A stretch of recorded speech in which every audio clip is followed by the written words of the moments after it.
Pessoal, muito boa noite a todos. Estamos aqui reunidos. Salão de Estudos do Centro Espírita Vinhas do Senhor, Pouso Alegre. Vocês que estão nos acompanhando através das redes sociais, sintam-se abraçados como se estivessem aqui conosco. E antes de reiniciarmos o nosso estudo, é sempre muito importante realizarmos aqueles momentos de prece, já que a prece serve como fio de ligação com os planos espirituais superiores. Quando nós estudamos as mais diversas obras da literatura espírita, nós verificamos o quanto que a prece é ressaltada como instrumento magnífico de interação, não somente entre encarnados e desencarnados, mas entre os desencarnados em si e entre encarnados e encarnados também. Porque esse movimento interior, essa movimentação de energias, muito nos beneficia.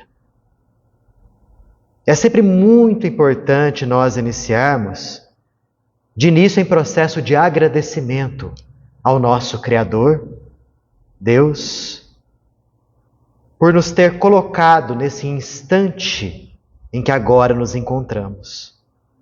Às vezes nos questionamos qual o porquê de nos encontrarmos na Terra nesses momentos de convulsão social que ela atravessa.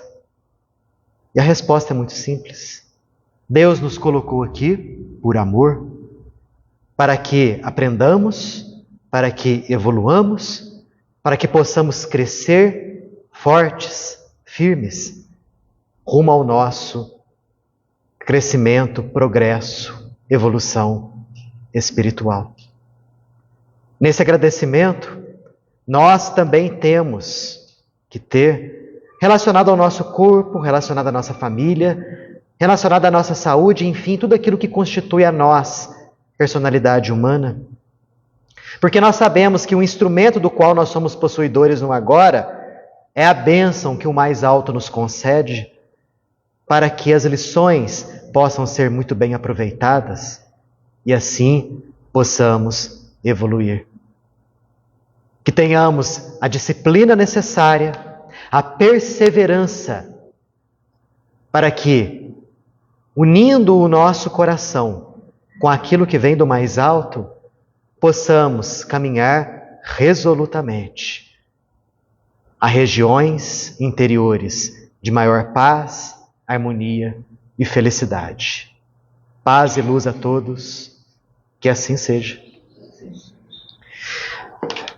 Gente, capítulo de número 16 do livro Libertação.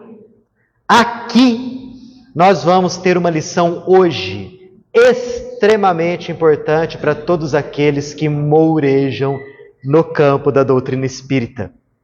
Nós vamos entender aqui uma situação que é uma situação muito comum àqueles trabalhadores da seara espírita que de repente falam: nossa, eu entrei aqui no espiritismo, estou adorando, estou gostando, estou aprendendo muita coisa, mas parece que as perseguições redobraram, as perseguições espirituais. Parece que os testemunhos me são mais exigidos. Qual o porquê disso? Onde se encontra a minha proteção espiritual? Aqui nesse capítulo 16, que se intitula muito apropriadamente Encantamento Pernicioso, nós vamos entender o porquê disso daí. Lembrando, recapitulando, no capítulo passado, no capítulo de número 15, Margarida foi conduzida a uma reunião mediúnica na casa do senhor Silva, na qual funcionava como médium a dona Isaura. Nós vimos ali que Margarida foi plenamente atendida nos seus anseios de melhora. Aquelas dezenas de organismos ovoides foram magneticamente removidos. E até mesmo aquele hipnotizador frio, parecido com um robozinho, conforme a gente comentou na semana passada, ele deu a comunicação justamente através da dona Isaura. E durante 60 minutos ele conversou com o orientador, o senhor Silva, e saiu de lá carregado pelos benfeitores espirituais rumo a alguma estação socorrista no plano espiritual. Margarida sentiu-se leve depois de muitos anos. O próprio marido dela, idem. E nós vamos ver agora a continuação, já que a reunião mediúnica tinha acabado, o pessoal estava se despedindo, e André Luiz repara uma coisa, que enquanto os trabalhos mediúnicos estavam em andamento, a mente, o cérebro da médium, da dona Isaura, mostrava radiações brilhantes ao redor. Naquele processo de intercâmbio espiritual, naquele processo de contato com o plano superior.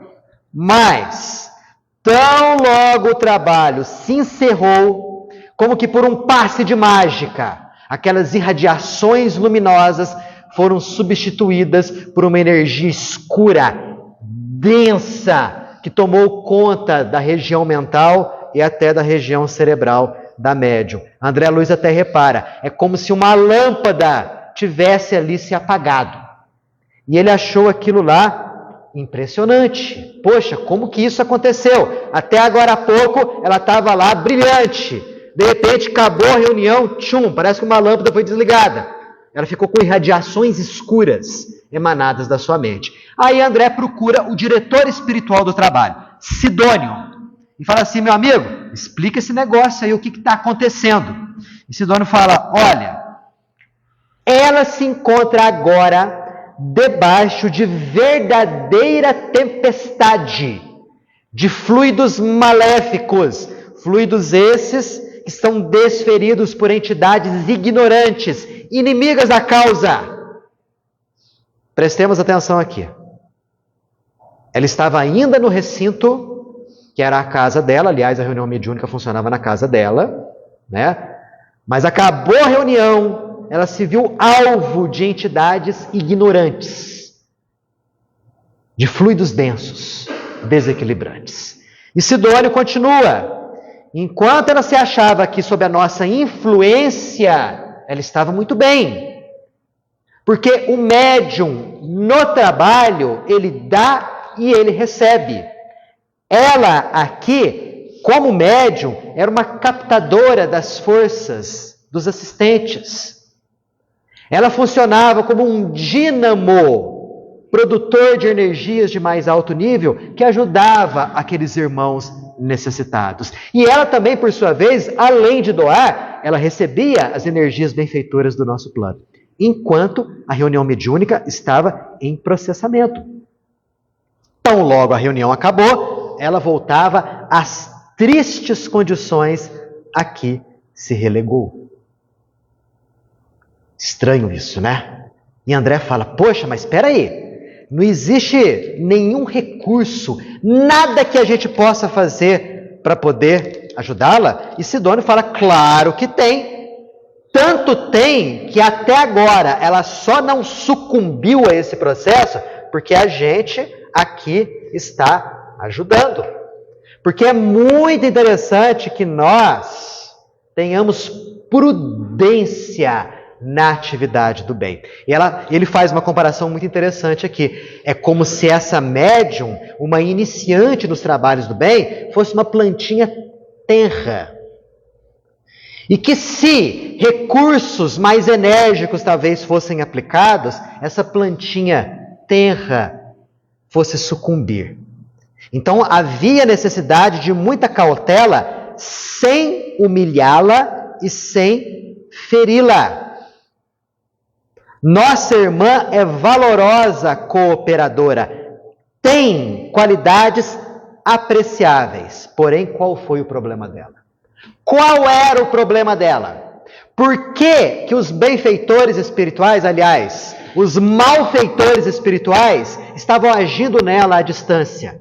Que brecha que ela oferecia? Que porta que ela abriu? Sidônio explica aqui. Não perdeu ainda a noção de exclusivismo sobre a vida do companheiro. E através dessa brecha que a induz a violentas vibrações de cólera, perde excelentes oportunidades de servir. Então, ela era tomada pelo ciúme. Ela era casada com o senhor Silva, mas possuidora de um intenso ciúme relacionado ao marido. Essa foi a brecha que os malfeitores espirituais encontraram no intuito de influenciá-la mesmo à distância. E daqui a pouco nós vamos ver como que essa influência também acontecia ali, entre ela e os próprios obsessores, lado a lado. Reclama-nos concurso ativo. Prestem atenção naquilo que o benfeitor fala. Muita atenção. Cada servo acordado para o bem, quando se projeta em determinada faixa de vibrações inferiores durante o dia, marca uma entrevista pessoal para a noite com os seres e as forças que a povoam. Que frase! Que frase que merece reflexão. Cada servo no bem, ou seja, cada pessoa que busca exercer alguma atividade na seara do bem. Em qualquer movimento religioso, tá certo? Aqui ele não fala que é só no movimento espírita. São aquelas pessoas que desejam fazer algo de bom.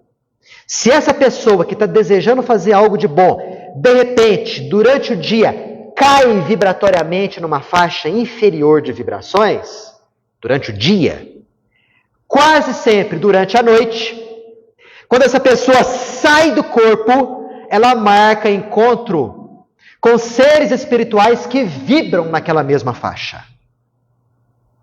Então, se por exemplo, eu sou um indivíduo possuidor do mau hábito de falar mal dos outros, mas eu sou um trabalhador do bem, eu vou ao centro, eu dou passe, eu sou palestrante, mas eu tenho um péssimo hábito de falar mal da vida dos outros. Reiteradamente, caí as minhas vibrações.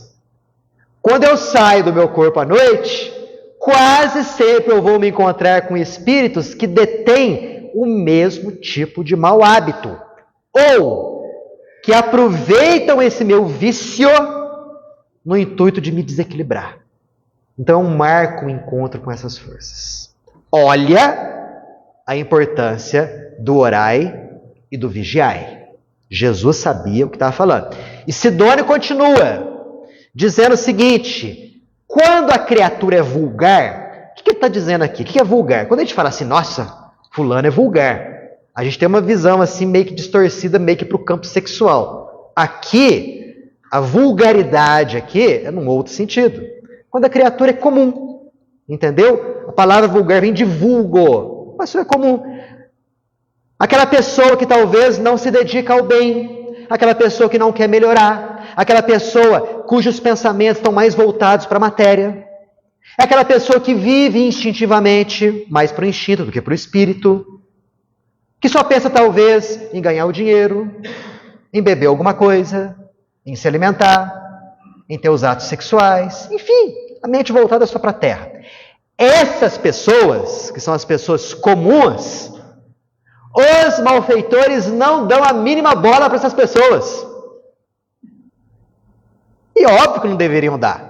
Por quê? Essas pessoas estão na faixa de vibração deles.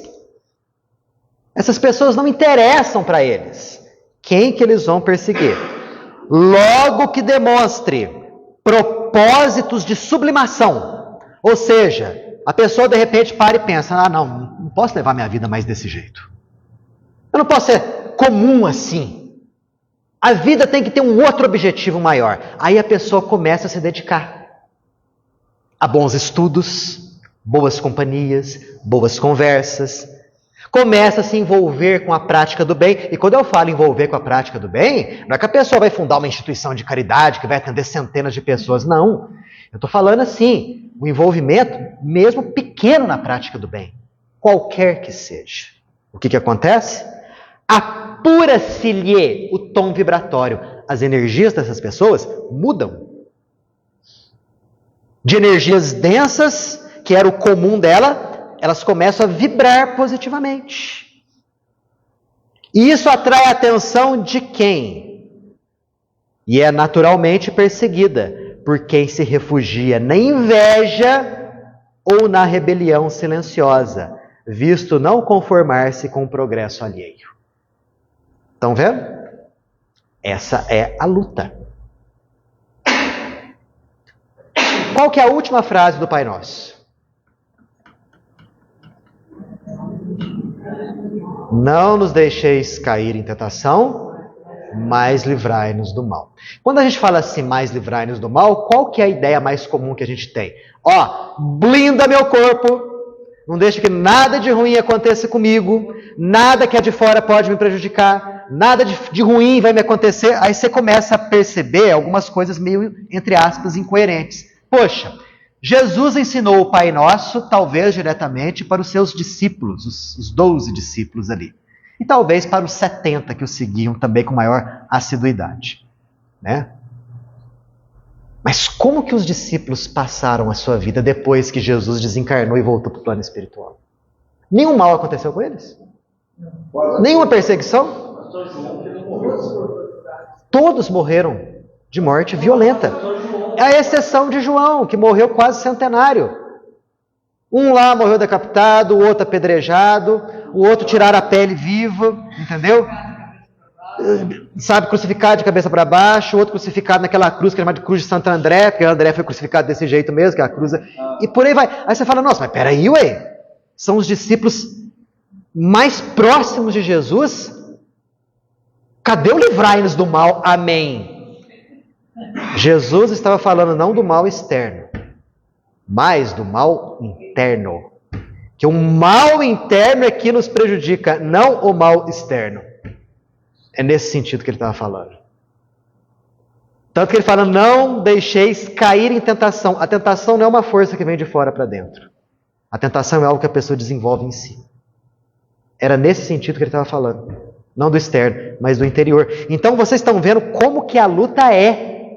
Porque essa médium aqui, a dona Isaura, medianeira com excelentes possibilidades de progresso e auxílio na seara mediúnica. Tinha qual problema e qual defeito? E quem não os tem, né? Aqui a gente não está criticando, obviamente, a dona Isaura. O dela era o ciúme doentio. E o ciúme doentio, porta aberta para a ação de quem? Dos inimigos da causa.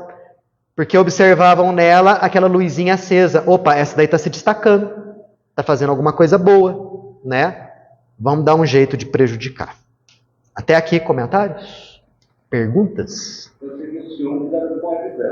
Ciúmes do marido dela, exato. Daqui a pouco nós vamos ver por que ela tinha ciúmes do marido. Né?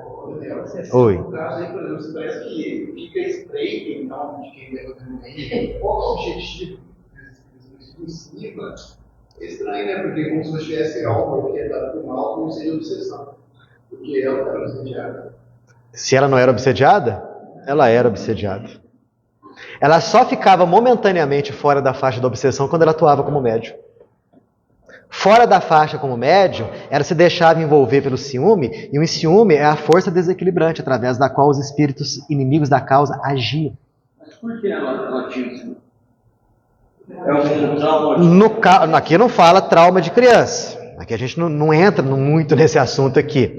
Aqui fala o seguinte: por que logo depois daquela reunião mediúnica em específico, ela que estava toda brilhante, de repente ficou com as energias todas densas? Porque acabou a reunião, era uma reunião que não era uma reunião só familiar, pessoas acompanhavam essa reunião, e ela viu o marido dela conversando com algumas mulheres. Bastou ela olhar aquilo, né, as energias brilhantes, tchum, já deu aquela queda. Né? Sidônio, mais para o finalzinho desse capítulo, fala isso daí. Às vezes esses espíritos, eles não têm alguma coisa com a pessoa. Às vezes querem atrapalhar as atividades, né? Se fosse uma mais espírita, igual teve naquele funcionamento. Sim, exato. Eles vão na dificuldade daquela pessoa para atrapalhar todo. Perfeito.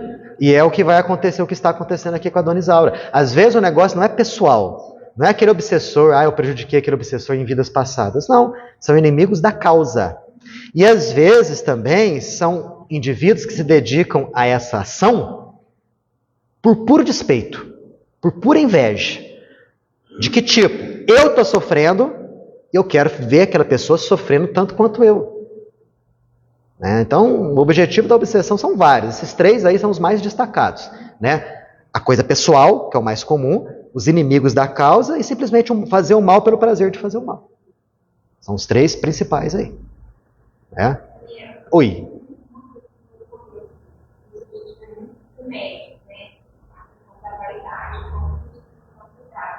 Eu acho que uma ação também, qualquer ação, é uma coisa leve. E é uma coisa que você precisa fazer.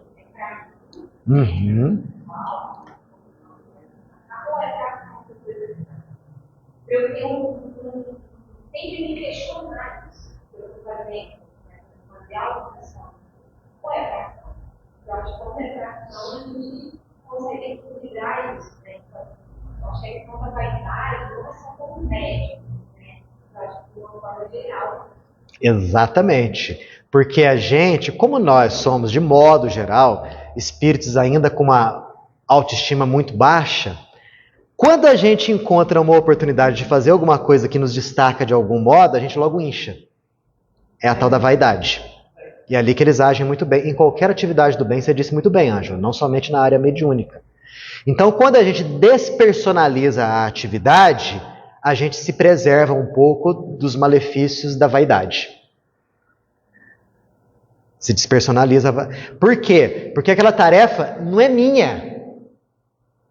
Jesus está me concedendo a oportunidade de agir naquela atividade. Por quê? Porque eu sou bom? Não, porque eu preciso melhorar. Essa é uma outra coisa que nós devemos colocar na cabeça quando nós começarmos a desenvolver alguma atividade na área do bem. Por que eu estou desenvolvendo aquela atividade? Porque eu sou bom? Não, porque eu preciso melhorar. O centro espírita é uma escola e é um hospital. Então nós somos doentes e ignorantes.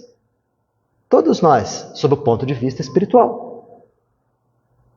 Quando se fala em missionário do bem, nós não podemos nos enquadrar nisso daí. Nós temos que ver o quê? Que existem aqueles que realmente são missionários do bem, que dá para contar nos dedos. Todos nós somos aqueles indivíduos que já têm consciência da doença espiritual e estamos em busca da melhoria. Estamos em busca de ganhar mais conhecimento e estamos em busca de ganhar mais o quê? Saúde espiritual.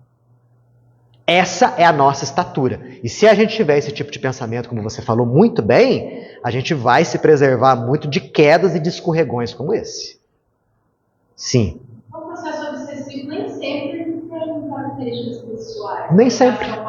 Não, nem sempre. Tem uma conexão de energias. Sim, nem sempre, Claro que dos objetivos da obsessão, em termos de percentagem, o principal talvez seria esse aí mesmo, Coisas do passado. Mas não é só isso. Os inimigos da causa também vão agir. E aqueles que fazem o mal por puro prazer de fazer o mal também vão agir. Bom, aí André Luiz achou aquilo lá. Pode falar. Como isso também de absorver o mal, E é feito uma proteção.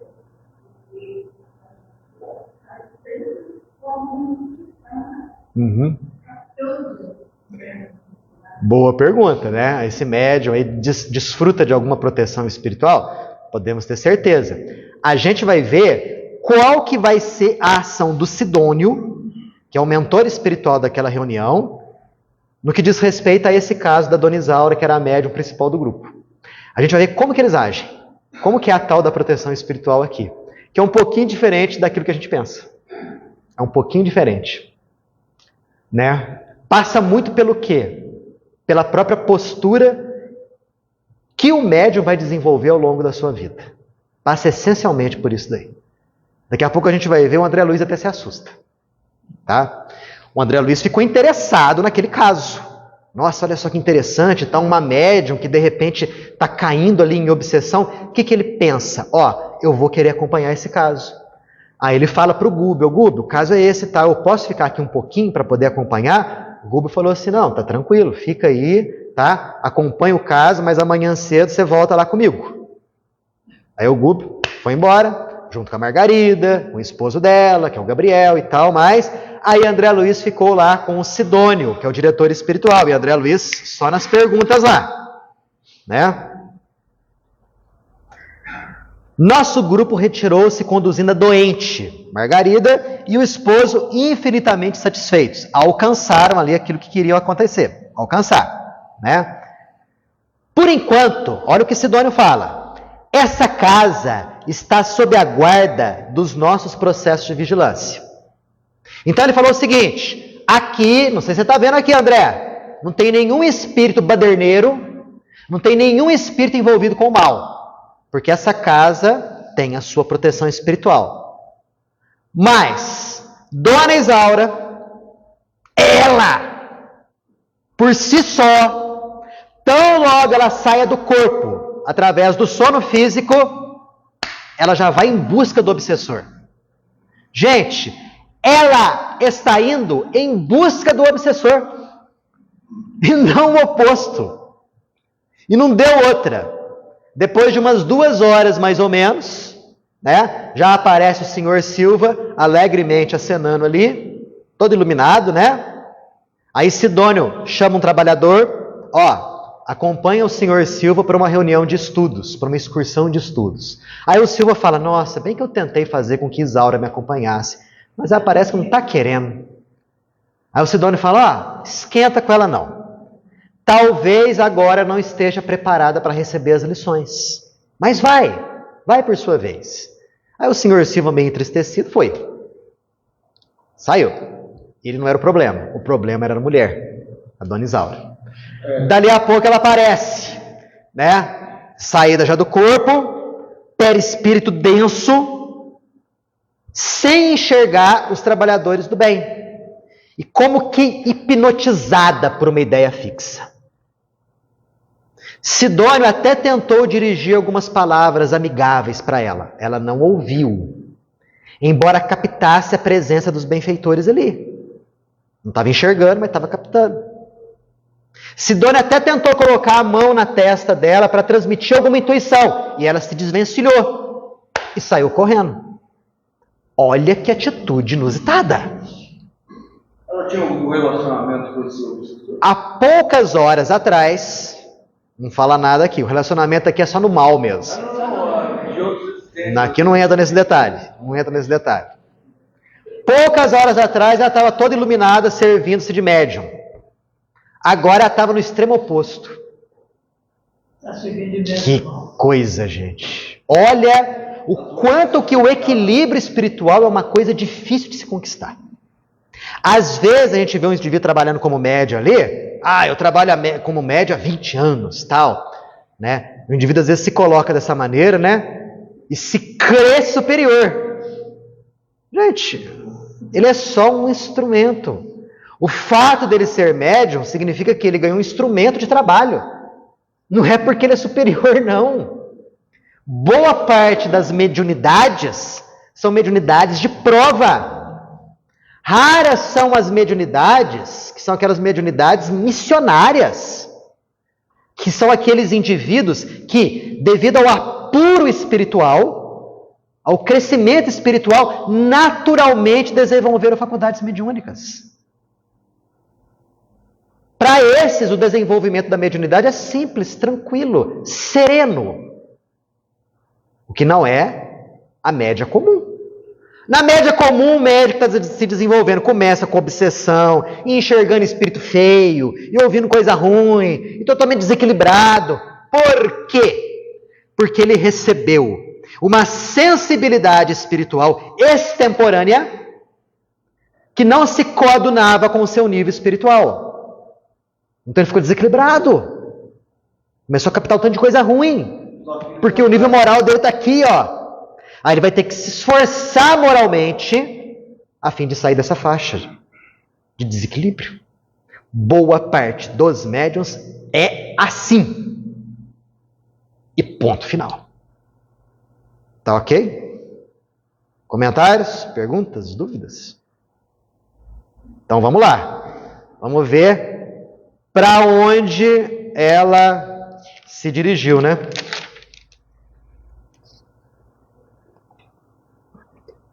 O benfeitor me explicou que poderia constrangi-la a ouvir-nos, obrigando-a a submeter-se sem reservas à nossa influência. Aí eu vou começar a responder aquilo que a senhora falou. O benfeitor falou para o André, eu tenho condição aqui de fazer ela ficar aqui, tenho condição de fazer com que ela nos enxergue e tenho condição de forçar a ela a nos ouvir, ver e ouvir. Ele fez isso? Não fez. E sabe por que ele não fez? Porque isso seria a supressão indébita das possibilidades educativas. O bem não força, o mal força. O mal constrange, o mal impõe, o mal quer ser visto e quer ser ouvido. O bem não. Essa foi a atitude do Sidônio. Isaura era senhora do próprio destino. E olha só essa frase aqui. Dispunha do direito de errar para melhor aprender. Que frase bonita e profunda. Dispunha do direito de errar. Ó, não é dever de errar não, hein? Dever de errar significa que ela seria constrangida a errar. Ninguém é constrangido a errar. Ela dispunha do direito de errar para melhor aprender. E ele conclui o mais acertado caminho de defesa da própria felicidade. Vocês estão entendendo como que os nossos benfeitores agem? Eles não nos impõem nada. E eles nos dão o direito da gente errar. Porque com o erro vem a dor. Com a dor tem que vir a reparação. E com a reparação vem o aprendizado. Assim que a gente evolui. Obrigatoriamente tem que ser assim? Não. Obrigatoriamente não. Nós não somos obrigados a seguir pelo caminho do mal. Está lá no livro dos Espíritos. Somos obrigados a seguir pela fileira do mal? Não. Mas da ignorância, sim. Então, por desconhecer as coisas, talvez erremos. Mas os exemplos que talvez enxerguemos nos mostram o caminho mais correto a ser seguido. E o que Jesus nos faz é isso, exemplificar. E não foi isso que ele nos deu? Exemplos. Jesus nos deu o Evangelho, que é uma rota educativa. Ele nos fez um convite ao bem. Me fala uma pessoa que o Cristo forçou a segui-lo. Você não vai encontrar nenhuma. Jesus fazia convites, mas não impunha sua vontade a ninguém. E nós estamos falando aqui do governador espiritual do planeta. Que exemplo! Porque ele sabia que se o indivíduo não desejar voluntariamente seguir no seara do bem, se ele for constrangido, ele vai ser um benfeitor artificial. Ele vai ser um indivíduo que vai talvez balbuciar palavras bonitas e desenvolver ações bonitas, mas com sentimentos ocos, vazios, sem nenhuma essência. O que o Cristo quer é trabalhadores de boa vontade. Ele fala até aqui, ó. André, estou aqui para poder ajudá-la na conservação das forças físicas dela. Esse era o limite. Mas não para algemá-la a atitudes com que ainda não concorde espontaneamente. Eu não posso forçar a Isaura, vem cá, Isaura. Você não pode ir com o obsessor, não. Você não pode ouvir essas coisas, não. Ele não vai constrangê-la assim. Nem mesmo em nome do bem, porque o bem não reclama escravos em sua ação. E sim, servidores livres, contentes e otimistas. Livres, contentes e otimistas. Se você está desenvolvendo a sua atividade no meio espírita, e você se sente forçado a isso, Você não está sendo livre. E se você não está contente com aquela situação, e se você não está otimista com ela, larga a tarefa. Foi o que uma vez Divaldo disse a uma senhora. Certa vez ele foi visitar uma instituição espírita grande, com várias atividades de tarefas, vários setores. E de repente, lá pelas tantas, uma das servidoras da casa chega até o Divaldo. Divaldo, eu estou trabalhando aqui há muitos anos, cuidando... O que ela fazia mesmo? Eu não me lembro. Da sopa. Ai, mas nossa, eu não estou sentindo bem, sabe? Eu tenho que vir aqui. Mas eu tenho que fazer o bem, né, Divaldo? Fazer o quê? O que você me orienta a fazer? Ele fala assim, larga a tarefa. E ela assustou. Mas como, Divaldo? Você está falando para eu deixar de fazer o bem? E Divaldo falou, você não está fazendo o bem. Você está sendo exibicionista. E é verdade, gente. Se eu estou fazendo algo forçado, ai, que droga, vou ter que ir hoje na sexta-feira dar passe no centro. Se esse é a sua temperatura espiritual, larga a mão de dar passe. Ai, nossa, hoje é meu dia de preparar a tarefa. Ai, vamos lá, né? Tinha um jogo ali, vou ter que, né? Vamos lá. Se você prepara a sua palestra nesses moldes, esquece a função de palestrante. Ou você exerce a sua atividade na seara espírita contente com aquilo que você está fazendo, dentro das suas parcas possibilidades, mas contente e feliz de estar colocando o tijolinho ali no bem, ou esqueça da tarefa. Vai fazer outra coisa. Haja de outro modo. Às vezes, a tua função não é ser palestrante. É ser outra coisa. A sua função não é dar passe. É fazer outra coisa. Encontre-se, mas seja feliz e leve naquilo que você está fazendo. Do contrário, é só exibicionismo e nada mais. Você quer aparecer para os outros. Que difícil, hein? Comentários sobre isso aí? Não? Então vamos lá. Com grande surpresa para mim, Sidônio continuou explicando que aquela senhora tinha extensas possibilidades de serviço ao semelhante. Então olha só, era uma pessoa que podia usar a mediunidade para ajudar muita gente. Mas, caso continuasse com aquela postura, perderia aquelas capacidades todas. Outro recurso não nos cabia, senão de entregá-la à corrente da própria vontade, até que um dia conseguisse ela própria despertar em plano de compreensão mais alta. Então, se ela continuasse naquela toada que ela estava, com aquele ciúme doentio, o que ia acontecer? Pouco a pouco, os próprios benfeitores espirituais não iam investir o tempo nela. Ela perderia a capacidade, os dons mediúnicos. Até quando?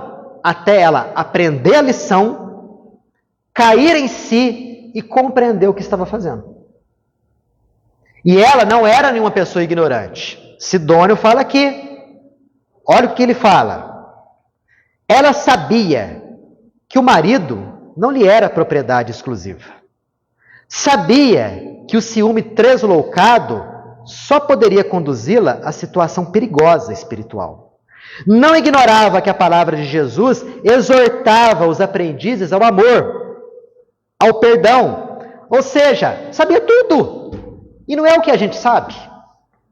Não é o que a gente está aprendendo aqui. Não é o que a gente cansa de ouvir nas palestras. Cansa de ler os livros. Mas entre o ouvir e o praticar, há um passo significativo. O interessante é, nós, diariamente, sondarmos aquilo que o que a gente quer para nós. Certa vez Jesus nos perguntou, que buscais? O que você busca? Essa pergunta ressoa por séculos. O que você busca dentro do centro espírita? No exercer das tuas atividades, o que você quer com isso? Quais as tuas intenções? Sejamos honestos.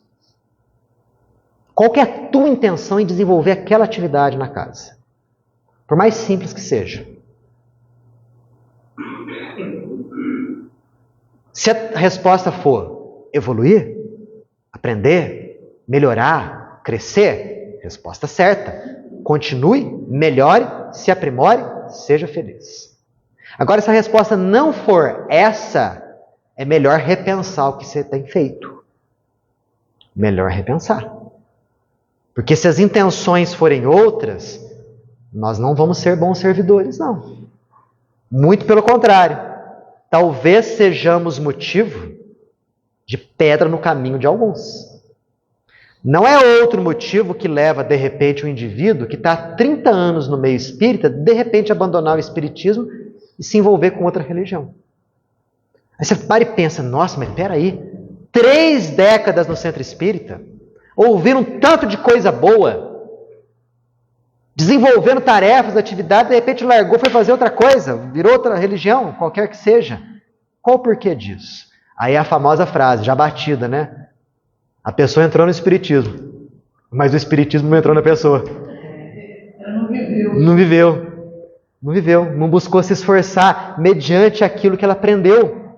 Era o caso da Isaura, sabia a saciedade que ela era ciumenta. Aliás, o marido também sabia que ela era ciumenta. Sabia muito que isso a prejudicava espiritualmente. Sabia muito bem das consequências kármicas. Sabia também que Jesus buscava pregar o perdão, o amor, a compreensão. Mas não se esforçava. Esse era o defeito dela.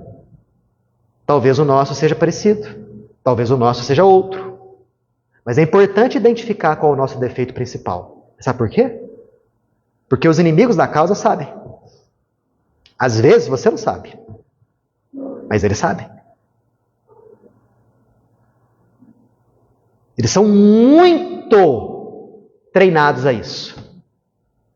Existem escolas de obsessão no plano espiritual inferior, em que eles são ensinados na arte de identificar o ponto fraco, os pontos fracos nossos, e ali agir, para nos desestabilizar e nos prejudicar.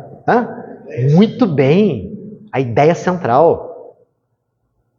A ideia central corresponde aos nossos desejos e ideias mais comuns. Se a nossa ideia central for desvinculada do Evangelho, os obsessores vão agir nessa ideia central. Essa passagem está no livro Ação e Reação. Isso, aula do Leonel, que fala sobre esse desejo central. A ideia central, o desejo central. Escolas de obsessores do plano espiritual. o Vingador. Gente, isso daí é muito sério. Muito sério.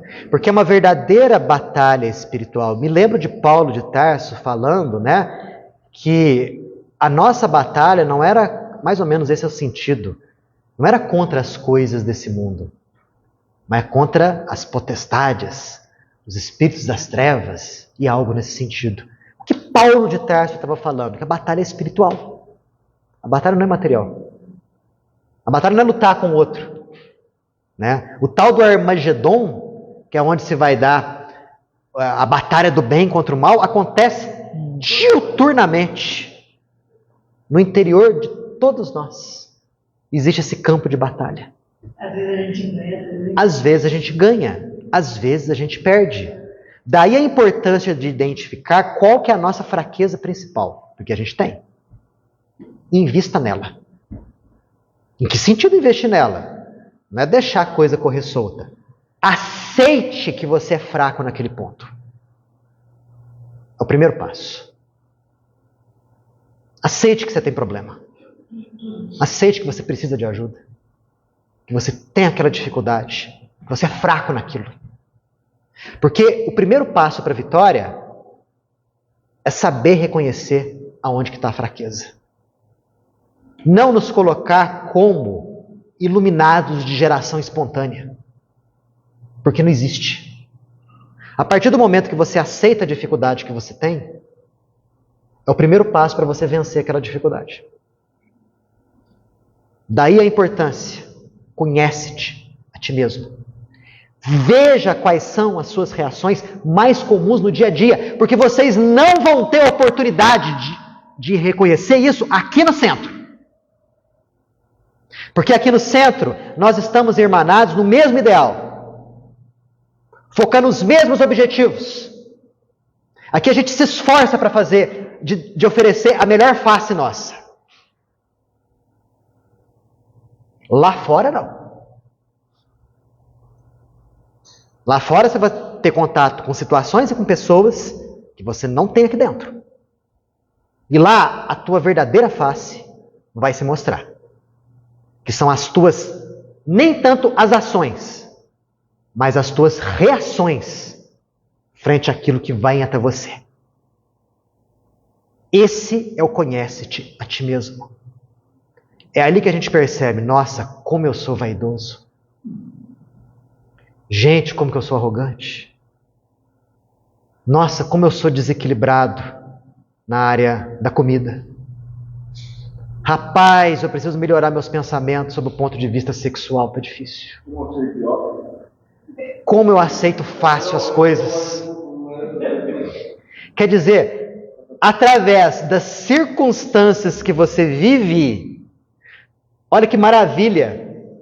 Por isso que é importante conviver em sociedade, porque se você fosse um ermitão, você não ia ter essas oportunidades de você conviver com situações que mostram quem você realmente é. Mas para fazer isso tem que ter honestidade. Você tem que se aceitar como um indivíduo falível que está em vias de melhorar. E não um indivíduo que já é bonzinho que frequenta o centro espírita. Isso não existe. Lidar com a verdade.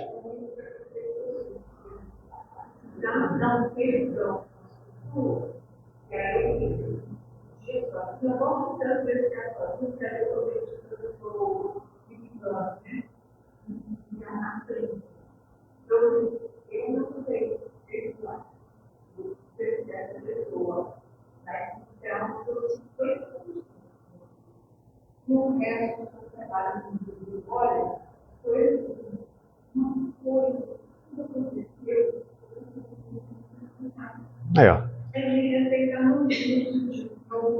Uhum.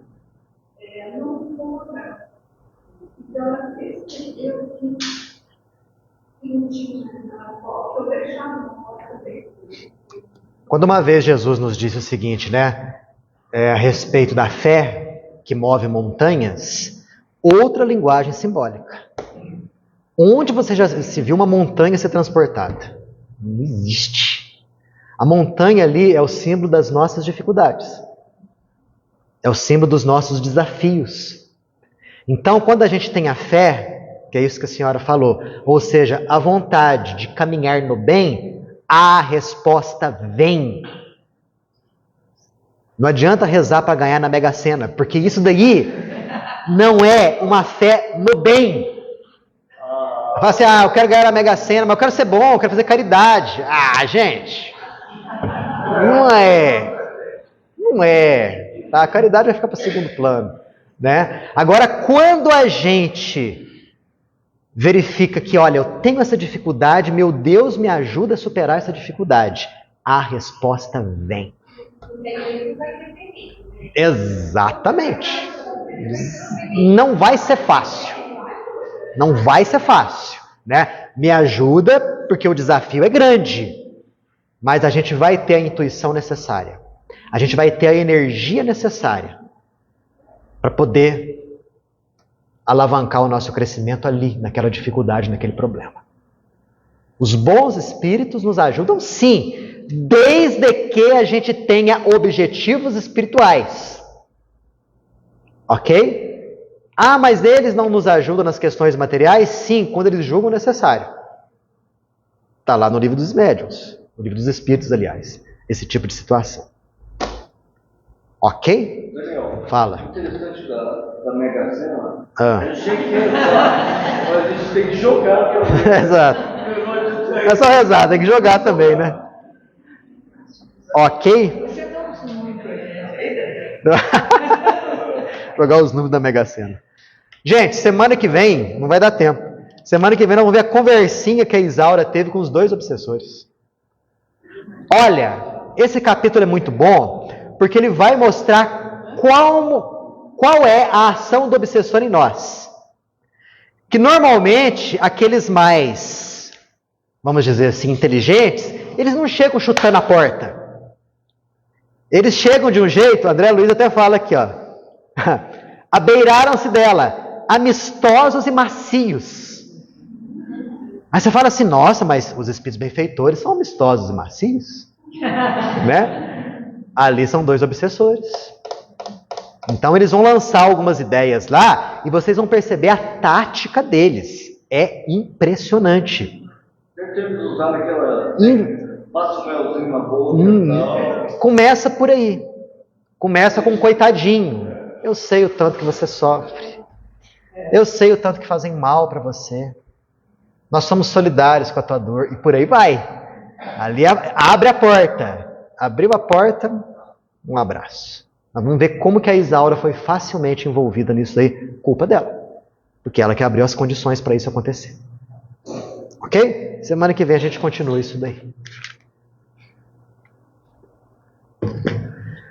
Agradecidos nós estamos. E certa vez, mais uma vez, é sempre muito prudente e importante nós nos lembrarmos de Jesus quando nos fala a respeito da mansidão dos pombos, da prudência das serpentes. Então que nós tenhamos essa prudência, que nós saibamos ver a vida com os olhos do Espírito da melhor maneira possível. Que nós saibamos executar o bem, mas que tenhamos a prudência necessária, porque o meio em que nós estamos vivendo é um meio ainda profundamente hostil à prática do bem. Prova disso é o próprio Jesus, que foi crucificado e só desenvolveu o amor aqui na terra. Que tenhamos persistência, que tenhamos perseverança, que tenhamos a força de vontade, a fim de que cresçamos e avancemos, nem que seja 1 milímetro por dia. Mas o foco é sair dessa encarnação melhor do que quando entramos. Paz e luz a todos, que assim seja.